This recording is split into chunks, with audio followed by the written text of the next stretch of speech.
deployed out of Castlegar right now. So there's a small driver's lounge there. Maintenance, as I understand it, is being completed in Trail. So buses right now are being actually driven down to Trail to get maintenance done, but then returned to Castlegar to be the starting point for delivering transit services. Yeah. So that I'm just not sure. Is that a different service than our own transit service that's sharing this facility with us? That's kind of where I'm going with that. Danica, can you maybe share some details there? I'm delivering a project, yes. So I'm not as familiar with all of the details of the service. Yeah, just to clarify, the service out of Castlegar, that is the service that is delivered under the same operating contract as the Trail service, and then there's a cost share that is done between the Regional District of Kootenay Boundary and the Regional District of Central Kootenay. Okay. So the actual service that is in Castlegar is funded by the Regional District of Central Kootenay. Thank you so much, Danica. That's exactly what I needed to know. Thanks so much.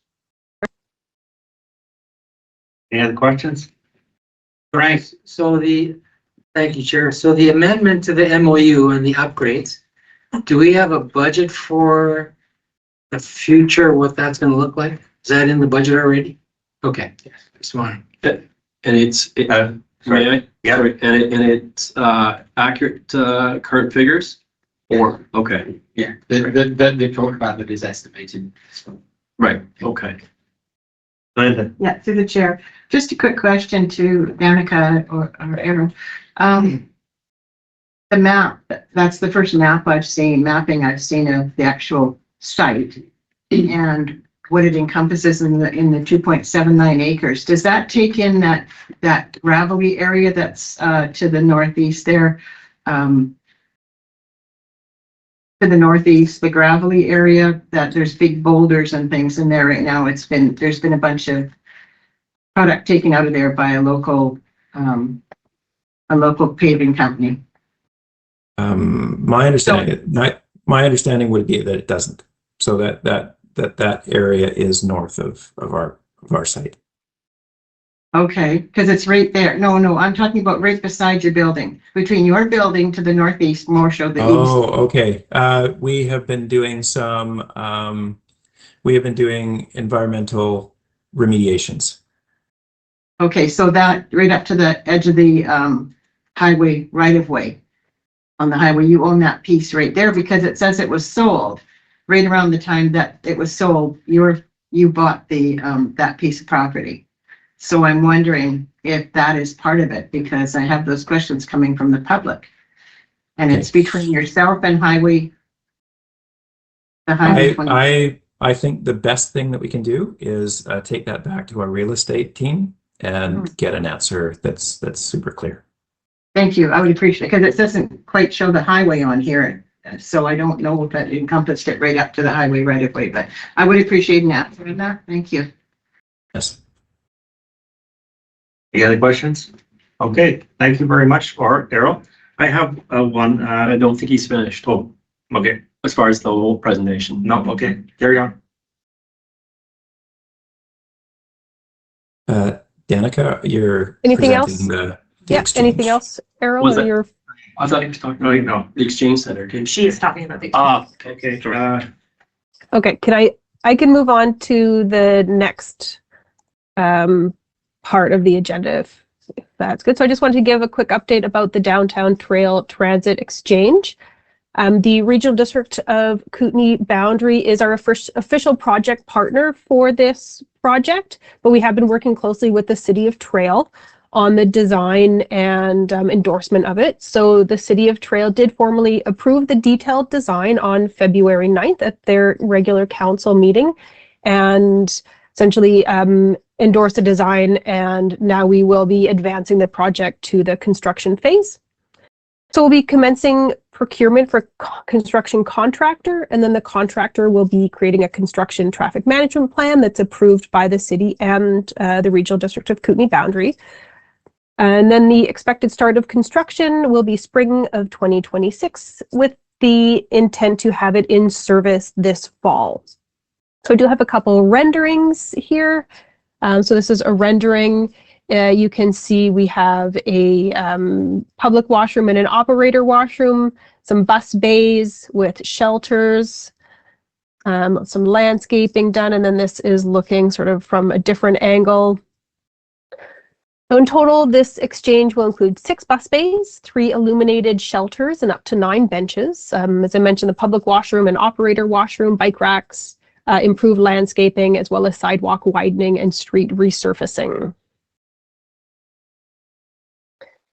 If you're interested, we do have sort of a detailed design here. One of the things that was very important for the City of Trail was to maintain as much on-street parking as possible, and that has been accomplished through some design changes, including making Cedar Street a one-way street in between Helena and Spokane with some angled parking, changing where some of the bus layovers will be to add additional parking along here and along Portland Street. And I'll leave that up. And that was my update on this trail transit exchange. I'll also mention just verbally that I know there has been interest in doing a bit of a service review for service around trail. And I'm happy to report that BC Transit is now committed to launching a sort of service review of what's going to be the entire West Kootenay transit system that will be starting in a few months from now. And I'll be engaging you again as we sort of kick that off. Andy? Thanks, Danica. Thanks. Question I have is specific to design, noting that 2 separate buildings for washrooms that Public and drivers. Separate. well, why would they have 2 separate buildings? I understand access can be restricted, but it just seems to me to be costly infrastructure, costly duplication. Is there a reason for that? Oh, respectfully through the chair, I will say yes, we do have 2 separate washroom facilities. The operator washroom will be locked or with a key code so that the public can't use it. And these are prefabricated units. So I think that likely has something to do with the reason that they're not together, or perhaps space, but I can go back to our design team and see if there's other, if there was other reasons. Yes, the prefab is probably the number one reason, my guess. Yeah. Okay, thank you. Anybody else? Ally? Yeah, Go ahead. thanks. Yeah, not related to the exchange or the new build or anything, but Danica just touched on I think what you said through the chair, Danica, was a little bit of a service review. I think we need to be pretty clear about what we're looking for there. Rural BC, I'm sure you're hearing it from everybody, is extremely challenged on the cost of our fire service. The Beaver Valley alone is approaching $500,000 for a service we can't use to get to work because of the schedules. We can't increase the schedules because it costs too much money. So I have been working with my MLA and talking to him about a different model for rural BC. So I think we're not really looking for a little bit of a service review. We are looking for an overhaul. This is just me talking right now, but rural BC is looking for an overhaul of how transit is delivered to rural BC. We can't afford it anymore, but we can't not do it at the same time. So it's a real challenge for us. I just wanted to share those thoughts with you. Thank you. Thank you. Andy? Yeah, I think Ally, you were referring to the transit system, not the fire system or the fire department. Did I say fire? Concerns. Yeah, you did. So that's okay. That's no. what happens. That's what happens when you have a cold. We knew you meant. No problem. No problem. Thank you. The question, yes, on the service review, I think that Ally brings up an important point that I appreciate the fact they're doing West Kootenay wide review. Also, because we're a regional district Kootenay boundary, wondering will that include the boundary as well? Because I know there is some limited service in the boundary. So through the chair, this service review will focus on the West Kootenay transit system. I think the Regional District of Central Kootenay in particular is also very interested in finding efficiencies and improvements to the service as well, because they are dealing with service in sort of rural areas and lower ridership routes, as well as having some of the same sort of financial challenges just to keep, just to maintain transit as a service.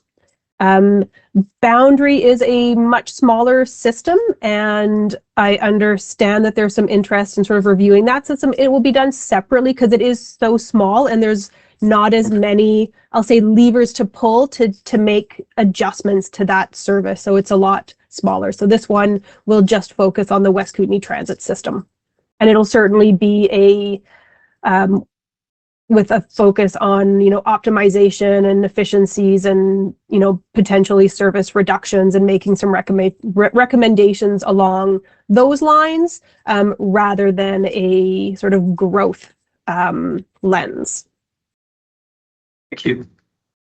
Okay, so I just follow up to that. So Boundary is not included in this service. It's a West Kootenay transit, which goes all the way to Nelson to Trail, basically. And the other question I had is this service review, will there be input from the various directors, and will there be public input, or how? I'm new to this, so I'm just trying to get more clarification in case someone asks me, how detailed are we going to go down into the requirements? So I expect to be coming back to you with a terms of reference for it, and a lot of those questions I think will be answered based on the timelines that you want. So depending on how quickly you want it to be completed will really impact the level of engagement that we have. If we start doing public engagement, particularly multiple rounds of public engagement, a service review or a strategic plan can potentially take multiple years. I think that's not what is, from what I understand, that's not necessarily what's desired. I think we're looking at limiting our engagement to elected officials and staff and maybe some key stakeholders and our operating partners. But again, if that's not what's desired, we can go back and make sure that our understanding is that we're aligned in our understanding of what the service review will accomplish and the timelines that it will be completed in. Yeah, I understood. Just with the consideration of the committee, you have to understand it. Bus routes are never political until you close one, and then people wanted to know what happened and why. So my personal feeling is that there would be some form of public engagement in this service review. The level of it, though, is I would leave it up to you and your staff and our staff to figure out the level of that and how we do it. That's just my opinion. Allie? Certainly. Yeah, I agree with what you just said, Bill. We can't, it is about service review as in saving money in a whole, you know what? It's an overhaul of the transit system for rural BC. And I'm not sure that having it back to us quickly is our priority. And I think we absolutely need some level of public engagement for sure. Thanks, Bill. Anybody else? Okay, thank you so much for your report, Danica. We look forward to your initial ideas on the service review. Thank you. Thanks, Errol. Yeah. Move to receive the report from BC Transit. Mike? Frank, thank you. Okay, unfinished business, none. New business, budget East End Transit. James Chandler. Thank you, Bill. Just putting things up on the screen at the moment. It should be sharing.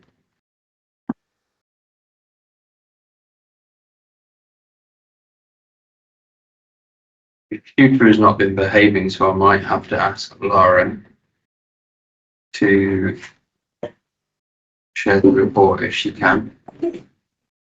Excuse me. Really slow.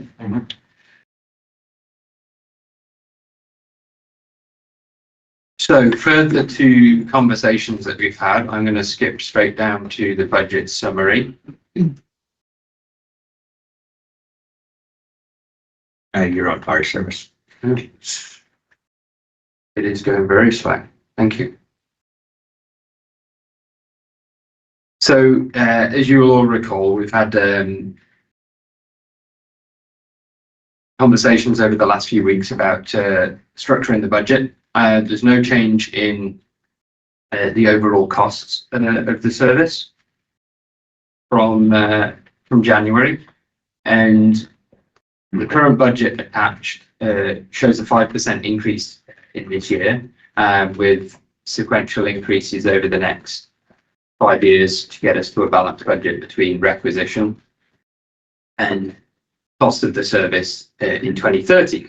But recent conversations that we had have shown that we've got significant reserves in this service, and what we can do is take an alternate approach, and as we discussed in a couple of workshops about our budget, is present a 0% budget and use the reserve for tax smoothing over the coming years. I think there's a total reasonableness to that approach right now, because as we just heard from Transit, we don't know the final costs and what those rolling lease costs are going to be for the workshop and for the exchange. So we're not really able to forecast what's the long-term rolling cost from the reserves. So given that the reserves at the moment are forecast about 1.67 for the end of 2026, balancing things this year where we've got costs in other areas, 0% makes sense and gives us the capacity to adjust for 2027 when we'll have worked through the completion of the workshop and the Janelle facility in the exchange. So ultimately, the budget was made with a 5%, but suggesting that with your agreement, we would change it to a 0% budget this year, and then plan those amendments in future years. So looking for any direction and questions. Go Linda, and then Andy. I was just going to move that we go to the 0 and smooth out later. Andy? So I had asked staff to come back and see if there was an opportunity for us to use some of this or all of this reserve to reduce our overall capital cost, our contributions to capital cost on these projects. Thinking long term that there might be a value in the reduction of our annual fee towards these projects, towards the transit system. So I had asked for that. I guess it wasn't possible to get that information, but I'd hope to have that so that I could know where our best value would be, whether investing some of this, some or all of these funds, rather than zeroing our budget this year. And through the chair, I think from the conversation previous, that's going to take us a couple of months working through with Transit when we see what the costs of these facilities are, to look at those different models. My thinking was just at a 0% this year, while we're not yet incurring those costs, we've got the opportunity to adapt the budget basically through the year for 2027. And then if we end up, prior to those facilities coming into service, able to pay down money against them to basically stop the budget going up, as it were, from that perspective in 2027 and onwards. We've got that opportunity through this year. So this doesn't preclude us from taking those steps, if that makes sense. So how much, could you confirm for me how much then our contribution from reserves would be to zero the budget this year? 84,638 is on the screen there. Okay. Okay, so Thank you. the concept is the fact that is the alternate concept is to move forward with the 0% requisition, using a small amount of the reserves to Yeah. balance it out. I understand. At the same time, telling staff to move forward to see if, when we actually get the lease agreement. Yep. For the 30-year lease, if that can be reduced by using some of the capital Reserve. to reduce that over the long term. But happy with. So it's a two, yeah, okay, so I need a seconder to Linda's motion. I'll second. Harry? Okay, any discussions on the motion? Ali, I see you with your hands up. Yeah, thank you, Chair. I was going to confirm what Andy has, that it's a transfer of 84,638. And I don't know if these are all actuals that we're looking at, and I don't know if we actually wanted to name that in the motion as a friendly amendment, if we have all the actuals in here. Through the chair, I'd be happy to take out as written, basically because if we have a few other minor adjustments through year end, the second part of the motion that the budget is approved with adjustment for year end actuals would still carry. So I think it's appropriate to kind of, as the budget's presented today, it would require 84,638 to transfer from reserve to make it 0. And then we've still got variance for year end actuals. Yeah, so just to clarify, we don't need the number. We're transferring enough to make it 0 is fine with me. Thank you. Okay, so I saw the second paragraph as adjusting that, Director Reed, but I can take that out if you want. Okay, that the East End Services Committee directs staff to amend the 2026 budget to provide a 0% increase in requisition, period, or comma, from the reserves, to be transferred from the reserves. Okay, without the dollar value in there. Is that a friendly amendment? We're happy with that? Okay. Further, the Board of Directors approved the 2026, 2030 East End Transit Service 900 5-year financial plan with minor adjustments for year-end actuals as amended by the East End Services Committee on February 17, 2026. Anybody opposed? Carried. Thank you. Item 7B, Victim Services.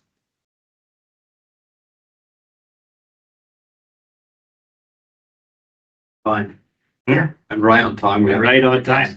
Yes, today. You want to bring them up and just do a little introduction right now? Yeah, do a quick introduction, then I can run through the report. Okay, we have a new staff sergeant from Trail here. Is it staff sergeant or sergeant? Yeah, staff sergeant. Sergeant. Hi, I'm Bill Wynn, I'm the chair of the committee. Welcome to Trail. Dave Johnson. Dave? Yeah. Okay. Welcome. Miss Jennifer, have a seat. Steve, so introduce you. I should even fit in that chair. Yeah. When did you move in? I arrived on the 2nd of February. 2nd of February? Yeah. And you're all in, rocking and rolling? Well, yeah, getting up to speed, you know, Good. that's good. Well, welcome to the Greater Trail area on behalf of the committee and the people in Roslyn to Fruitvale. Thank you very much. Wondros. Roslyn to Fruitvale? Oh. Okay. Fruitvale, Montrose, Trail, Warfield, Roslyn, Area A, Ali Grieve, and Area B, Linda Worley. You're welcome, Mike. Thank you. Thanks, Mike. Should we do introductions? Okay, sure. Okay. I'm from Fruitvale, but I'm the chair of the committee. Andy Morrell, Mayor. Roslyn, sorry. Mike Walsh, Mayor of Montrose. Frank Marino, Mayor of Warfield. Hi, Terry Markham. I'm the trail director. And Linda Worley, I'm the elected official for Area B. And down there in the bottom left is Ali Grieve, feeling a bit sick. She's Area A, which surrounds Montrose and Fruitvale and Juanita. Nice to meet you. Yes, nice to meet you. I recognize some faces from the interview, the panel interview. So. Yeah. Okay, so you're just here for now, and Dave's going to do the presentation on the budget, and then we'll see if there's any questions. Okay. Thank you. Through our chair, and welcome. Thanks for both joining us. Overall, the budget is pretty simple. We've already passed our work plan. And as you know, we're going through a bit of a transition in the last few months and starting into this year. And so we have capacity in our budget. The budget is presented with a 0% increase. from not having the second position. We have a bit of a surplus carryover, so we have some capacity in this year. We're in the final stages, and we wanted to wait for the new staff sergeant to arrive to just look at our model for victim services ongoing, which we've pretty much got buttoned down. So I'm not ready to go into the detail today. But more of as a meet and greet. So we're going to have a few more conversations ongoing, and then we're going to get some recruitment out the door to fill a second position. We're still pretty confident that the right way to go is we'll run the service with 2 part-time people, which will then provide that redundancy if one person is ever not around, and it offers us some efficiencies that we've already looked at with the service. So looking for approval of the budget today at the 0%, and happy for any other questions. So moved. Second, Ally? yeah. Okay. Recommendation of the East End Services Committee recommend approval of the 2026-2030 Victim Services 009 Service 5-year financial plan to the Board of Directors, including minor adjustments for year-end totals as presented on February 17, 2026. Further, the plan be included in the overall RDKB 2026-2030 5-year financial plan. Anybody opposed? Okay, carried. Does anybody have any questions of the sergeant before he goes, or? Andy? Not Sergeant, welcome, by the way. Dave, look forward to our meeting coming up at some point. I just wanted to reference to the our staff person, and it's been a little while since you were back sitting at our table. So just wondering how things are going and with your proposed changes, and yeah. I think we've come to a pretty decent agreement. Things have been really busy this past 8 weeks now. It's been, I guess. So it's been a lot. So definitely, yeah, we work together to get that posting, and hopefully it's up soon. Yeah, perfect. Yeah, we're just doing it. Yeah. We're making it work. Yeah. Okay. Appreciate that. Thank you. Definitely. Well, thank you. Okay, and welcome. Okay, that's it. That's it. Yeah, that's it. Right on. That was the hardest interview you guys ever. You're more than welcome to hang around if you want, but you can depart if you wish. It gets better. Yeah. Something else, I got some maybe on you, so you guys know where to find me if anything. Yeah. All right. Yeah. We know where you're at. Yeah. We hope Office hasn't changed. Yeah, we hope to not have to find it, Rick. That's true. Thank you. Yeah. Okay, item 7D, budget, Kootenai Boundary Regional Fire Rescue, 050 Dan Jersey Regional Fire. No culture rec. Culture rec. Yeah, item C. Sorry, Dan. Hey, Meyer. Item C, thank you for correcting me. But Culture and Arts Recreation, Lower Columbia, Mark Dames. Thank you, Chair. So we had a chance to go through this last week. I think around the table, everybody, we had some pretty good in-depth discussions about where this budget was going and how you wanted it set up. So what you're seeing here today is exactly the same that you saw last week. Just showing a decrease in property tax requisition of about 4.40%. And this year, we're going to be using some of the surplus and contribution from reserve to offset the requisition to kind of smooth it out. But over the years, for the next 4 years out to 2030, we won't be using any surpluses or any contribution from the reserve in 2030. So which will reflect on a balanced budget at that time. And so having said that, we're looking for a approval on this budget moving forward. If there's any questions. Is there any questions? No. I'll be happy to make a motion. Okay. Yep, thank you. Seconder? Gary? Thank you. Okay, recommendation, East End Service Committee recommend approval of the 2026-2030 Culture, Arts and Recreation for the Lower Columbia 018 Service 5-year financial plan to the Board of Directors, including minor changes for adjustments to year-end totals as presented to the East End Service Committee on February 17, 2026. Further, the plan be included in the overall RDKB 2026-2030 5-year financial plan. Anybody opposed? Okay, carried. Good. Just a question. So the percentage is what? Increase? 4.40 decrease. Decrease. Decrease? Yeah. this goes into that discussion we had about if you need a reserve or don't need a reserve. And this one, we don't necessarily need it now, and we'll be using that reserve to slowly wind it down to that contingency fund that Mark has asked for. Yeah. Okay. Okay, let's go. Okay, item 7D. James tried to get you up here, and then I tried to get you up here. Finally, you're up here. Thank you. Good morning. Morning. So for the fire department budget, I think that the key things that I just made some notes about to highlight for you is from the January East End Services Committee meeting, there was a request to adjust the infrastructure levy down to a 2.01% requisition impact. So that was done. Other things that were done were we were successful in the Columbia Basin Trust grant for $412,000. So our borrowing costs for the wildland apparatus is reduced as a result of that. That change has been updated across the budget. From the 2024 surplus that Bar had held in that financial plan amendment at the board meeting last week, that increased our reserve funds.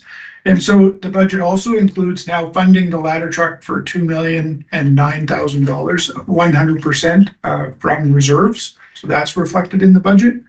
And we focused on requisition smoothing across the 5-year financial plan.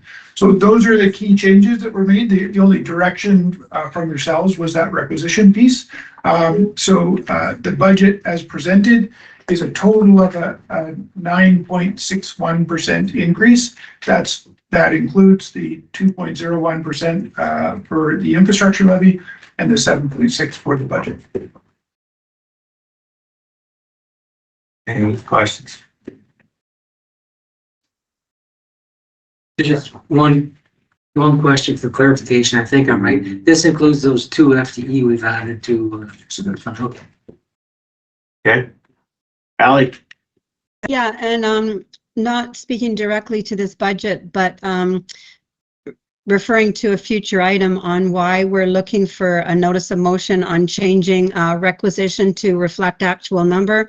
I think this is very confusing for the public to see 760 when in fact it's 961 of an increase, but we'll talk about that in a later motion. But I just want to demonstrate on this budget right here why I believe it's very confusing to the public and maybe even some of us on this is not a 7.6% increase in requisition. Thank you. Okay. So was that a motion and a seconder? Frank? And your comments are valid, Ally. I think you and I have talked about that as well, and we'll discuss that in the late emergent item. Okay, anybody opposed? Okay, carried.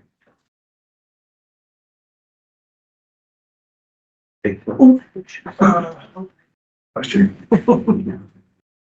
Under late emergent. Okay, it's covered. There. Okay, I'm now going. Chairman's question. Dad?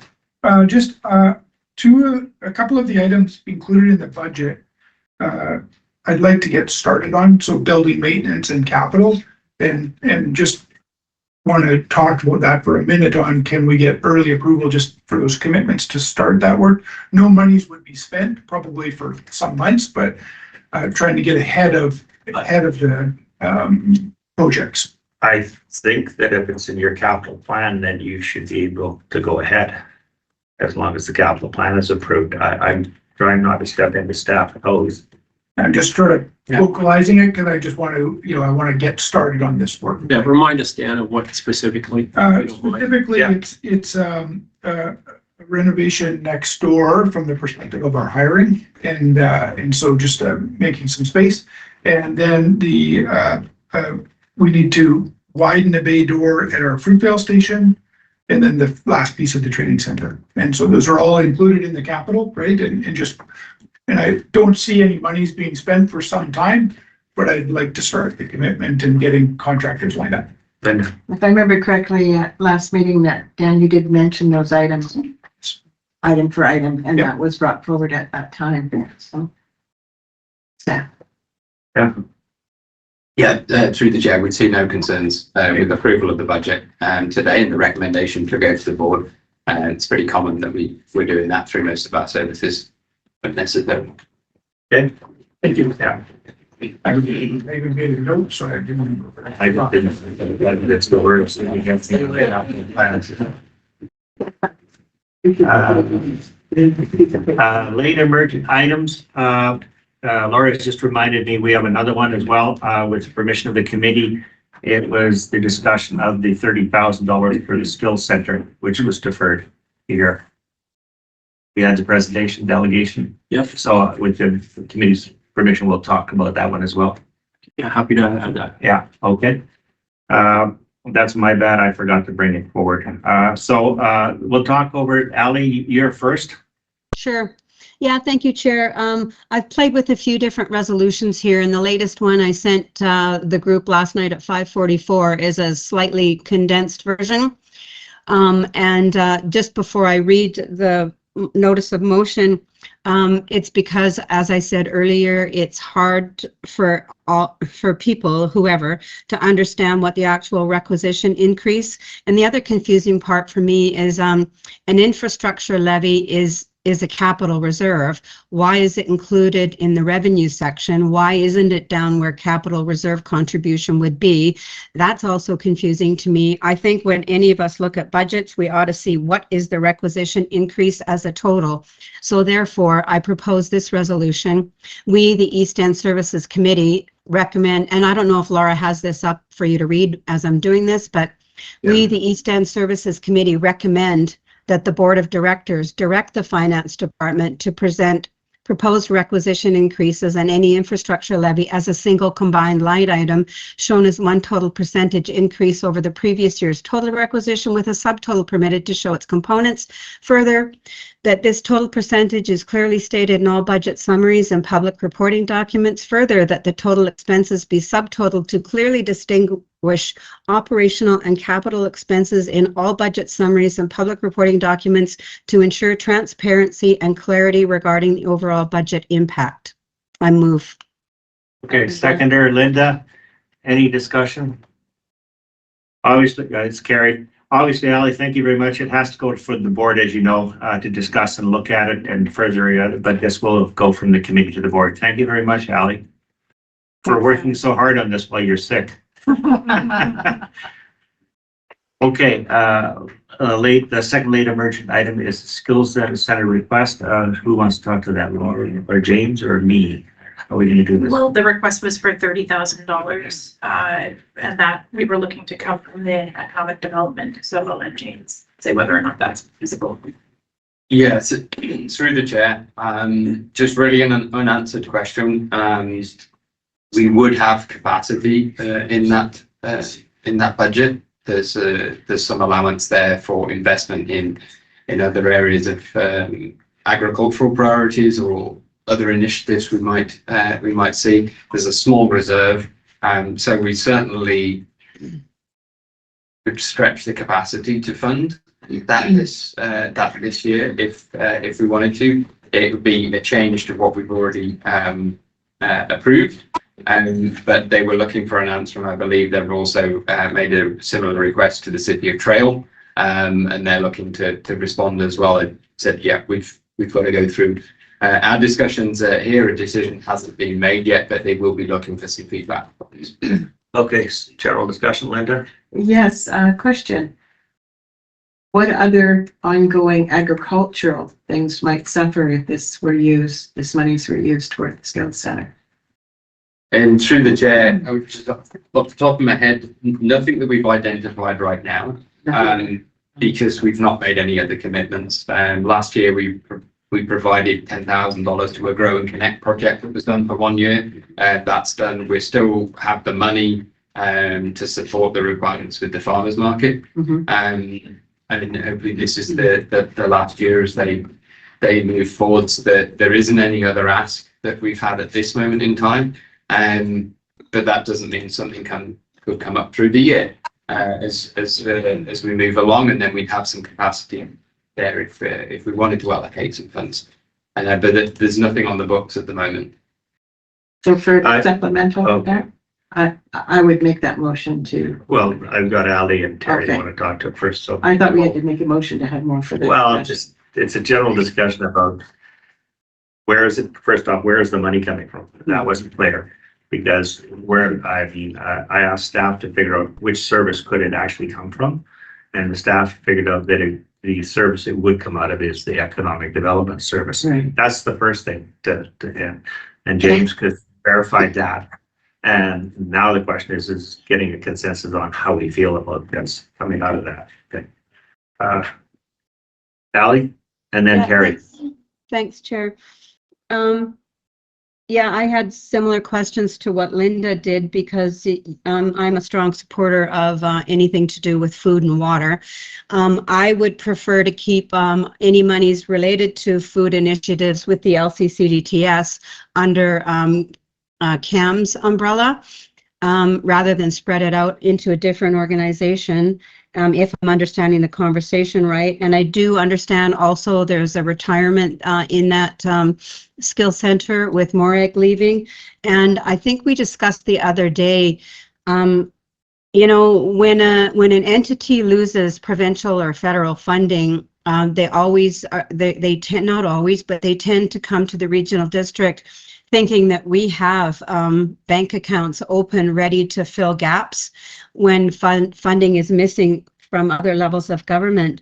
I don't think we have that money, and I don't know that I'm prepared to provide this because it's a gap, and we're not the gap fillers, and it's just hard for us to we can't be that entity for people, and I'm not really strong on supporting this.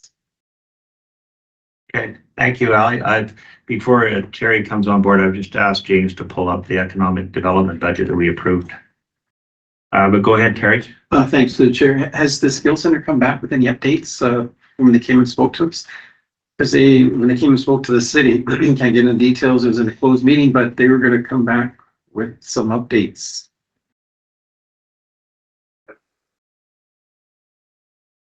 Well, yeah, Frank. Okay, so I just want to comment about the work at the Skill Center, because I've been involved with them in the past. And the work is extremely valuable to the people in this area. And we talk about economic development. One of the programs they do is help people who have been in trauma get back into the workplace, mostly women who have been battered. So I'm looking at the service and thinking, they provide a great service for our area. $30,000 is not a lot in terms of money compared to our budget. They are in a situation where they don't know what programs are going to be funded because of the provincial government. I think that's why they were saying they would update us. They don't have an update yet because they haven't come up with the budgets. Right. So I am for supporting them through this period this year and then see what happens just because of the value of the service. Yeah, I just want to say too, that I know that there's multiple tenants in the space down there and that they're reliant on this space. There's been huge capital upgrades to the building and major investment by both federal, provincial, and probably local resources as well. So I think, as pointed out, I think it's important that they definitely operate for the next year without the risk of having to close the door. So I'm in favor of supporting them for a 1-year period, and hopefully they can find the resources to be able to be ongoingly successful there. Okay, Ally. Yeah, thank you, Chair. Through the chair to Director Martin, has the city made a decision on any contribution here? For the chair, no, they haven't. Okay. And so follow up. So is Yeah. the city contemplating a contribution to the skill center? For the chair, I'll have to find out. Yeah. Yeah. Okay, so I'll call the motion again. Before that, I'll sort of give my point of view as a small business owner in Fruitdale. We use the skills center multiple times, as Frank said, to hire women who are getting back into the workforce, or even a young man getting into the workforce first time. They came out of soccer college, and the skills center provided us with very good candidates and allowed us to actually, as I called it, become a training center, because after we were done with them, within 2 to 3 years, they moved on to higher paying jobs because we couldn't pay the rates that Kootenai Savings or the banks were paying. But it was something we just accepted as a small business, and I don't think we would have been able to help those people out without the skill center. Yes. Just, thank you, Bill. I appreciate that. Through the chair. The reason I asked the question about the agriculture is because, like Ally, I'm very concerned about food security for everybody. And something close to our 100-mile or 50-mile diet kind of thing is essential. However, if with nothing on the books so far for that, I am still in favor of supporting the skill center. Yeah, and friendly amendment, we can make it subject to a report back from the skill center of some form. Yes. Just a final comment. I look at what the skills center did to that building to make it look as good as it is, and another nice looking facility. Yeah.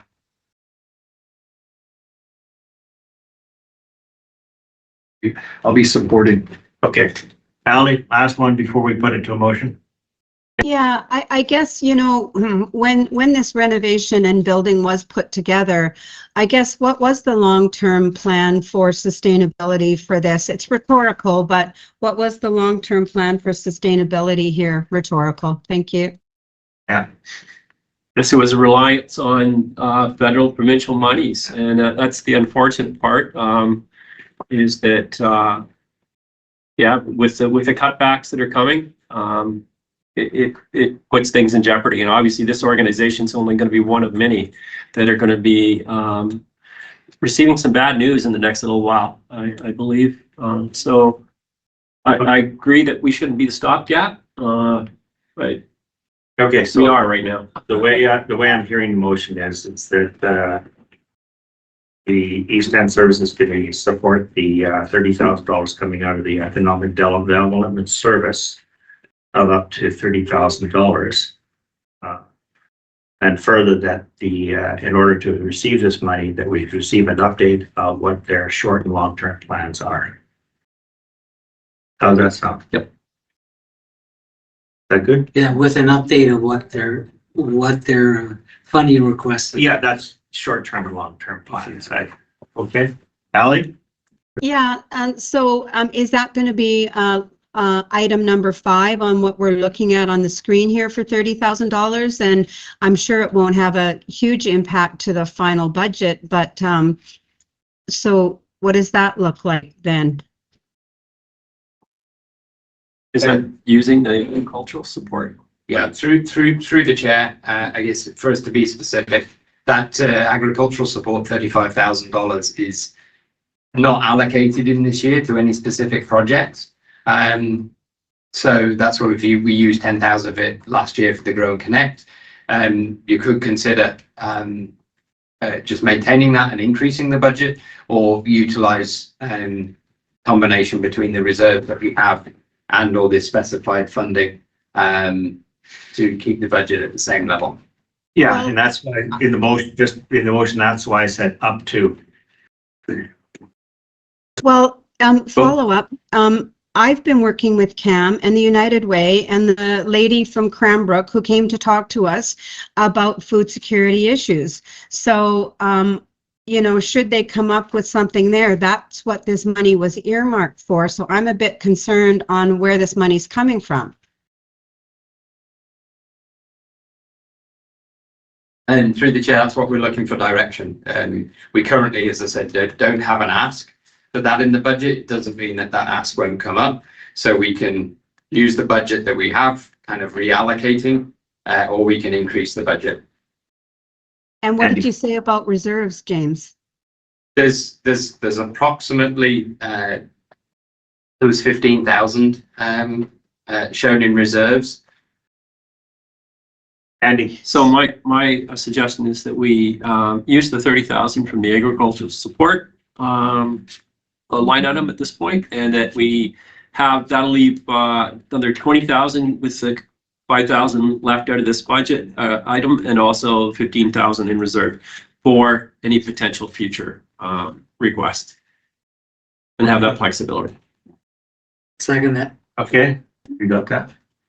I don't quite understand that. So I see $35,000 for ag support. So we're going to use up to 30 of that. For the skills center, we have 15 in reserves and 5 left there in case something comes through the LCCDDS. Is that right? Correct. Okay, thanks. Yes. Does that need to be written into a motion or can that be discussed in a section? Yeah. Okay. Any further discussion on the motion? Any opposed? Carried. Okay, discussion of items for future agendas. You're more than welcome to send them in, but please get them in the Tuesday prior to the next A-Stand Services Committee meeting. Questions, period, for the public and media. Anybody in the back? Anybody in the back going once? Going twice? 3 times. Okay, anybody online? Questions, public media?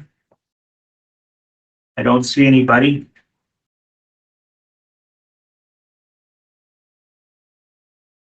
Item 11, closed in-camera session. In the opinion of the committee and in accordance with section 90 of the community charter, the public interest so required persons other than directors, alternate directors, delegation staff be excluded from the meeting. And further, in accordance with section 90 of the community charter, the meeting is to be closed on the basis identified in the following subsections. Item 1C, labor relations or other employee relations. Recommendations that the East End Services Committee proceed to a closed meeting pursuant to section 91C of the community charter. So moved. Andy, Linda, carried. Thank you.